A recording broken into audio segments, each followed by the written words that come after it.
Waste Bengal से एक हैरत अंगेज मामला सामने आया, काफी चौंकाने वाला और काफी परेशान करने वाला।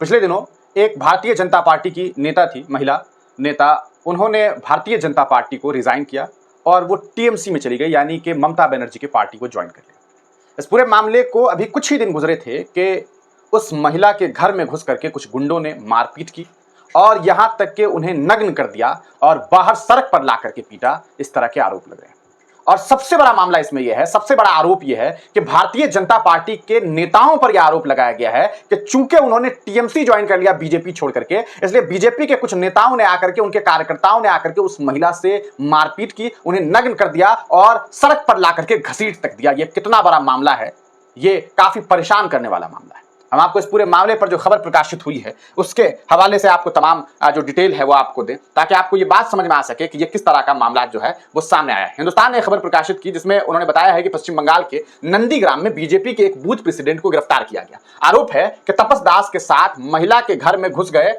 और उसे प्रताड़ित किया। महिला ने हाल ही में बीजेपी छोड़ दी थी और टीएमसी में शामिल हो गई थी। आरोप है कि तापस दास ने अन्य लोगों के साथ मिलकर के उसने सड़क पर नंगा करके घसीटा। टीएमसी ने पीड़िता से मिलने एक प्रतिनिधि मंडल भेजा था, वहीं एक अन्य आरोपी की जो तलाश है वो जारी है। बीजेपी का कहना है कि यह एक पारिवारिक विवाद था और इसे राजनीतिक रंग दिया जा रहा है। घटना गोकुल नगर के पंचानन ताला की है। घायल महिला को नंदीग्राम सुपर स्पेशलिटी अस्पताल में भर्ती कराया गया है। पीड़िता का आरोप है कि शुक्रवार रात वह अपने बेटे और बेटी के साथ घर पर थी, तभी कुछ लोग उनके घर में जबरन घुस गए और उसे बाहर ले गए।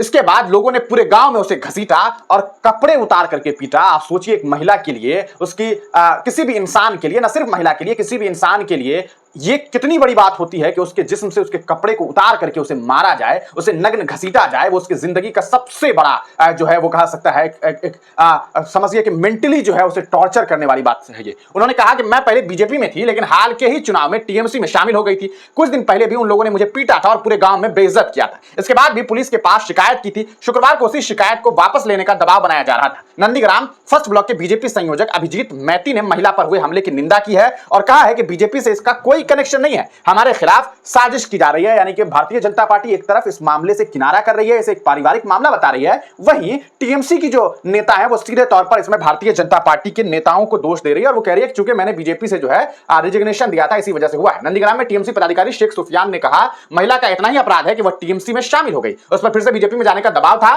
जब उसने इनकार किया तो उसे नंगा करके पीटा गया। हम आरोपियों के खिलाफ कड़ी कार्रवाई की मांग करते हैं। बता दें कि रविवार को टीएमसी का जो प्रतिनिधि मंडल पीड़िता से मिलने पहुंचा था, उसमें पूर्व राज्यसभा सांसद कुणाल घोष भी शामिल थे। तो ये एक बड़ी खबर जो है वेस्ट बंगाल से सामने आई है। अब तमाम लोग इस पूरे प्रकरण पर क्या सोचते हैं, अपनी राय कमेंट सेक्शन में जरूर दीजिएगा। बेटी पढ़ाओ बेटी बचाओ का नारा देने वालों को इस बात की समझ क्यों नहीं आ रही है कि देश में बेटियां पढ़ रही है, देश में बेटियां आगे बढ़ रही है, लेकिन बेटियां बच नहीं पा रही है उन दरिंदों से जो हर रोज कहीं ना कहीं किसी न किसी तरीके से बेटियों के साथ दरिंदगी करने का काम कर रहे हैं। आप तमाम लोग अपनी राय लिखना ना भूलें।